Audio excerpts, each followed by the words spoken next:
Nouvelle venue au port du Canal, la péniche Cancale est arrivée voici un mois de l'atelier fluvial de Saint-Jean-de-Laune où on l'a préparée pour sa seconde vie.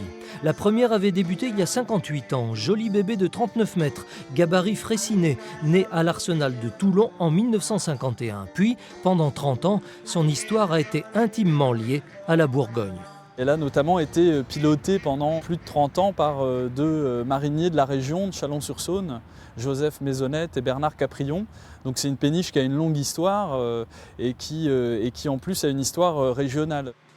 Benjamin Magnin est un ancien de Zutic Productions, l'association dijonnaise créatrice, entre autres, du Tribut Jazz Festival. Cela fait longtemps qu'il rêvait de ce projet. Désormais, le destin de ce bateau, c'est d'être un bistrot-spectacle.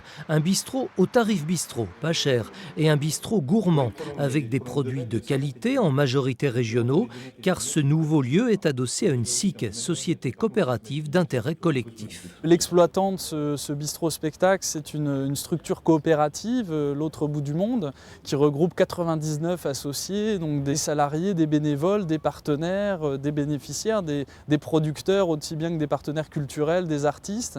Et puis donc une équipe de près de 10 personnes, permanents, intermittents, prestataires réguliers, qui constituent un comité de programmation qui va élaborer le programme de cette péniche. Je trouve ça incroyable que ça se réalise enfin, quoi. Enfin, entre l'idée et puis maintenant, ça y est, on y est, quoi. Nicolas Ruffert, dit Kiko, est le barman de l'équipe. Il a aussi travaillé comme un fou sur le chantier de la péniche. Enfin, c'est un musicien, amoureux des musiques d'Afrique de l'Ouest. En prenant ses quartiers à bord de cette aventure, Kiko n'a qu'un souhait. Que ça soit plein tout le temps. Que ça vive, quoi, que ça vive. On a un beau lieu, il faut le faire vivre maintenant.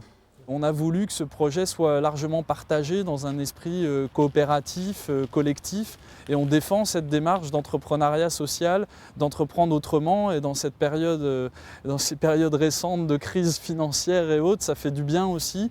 Donc on est une structure qui est non lucrative, c'est-à-dire que tous les bénéfices seront réinvestis dans l'emploi, dans l'activité culturelle, dans l'investissement. Il n'y aura pas de distribution de dividendes. Voilà, qu'on se le dise, la Cancale, ça n'est pas une péniche de croisière pour traders. Alors bon vent et vivement l'ouverture.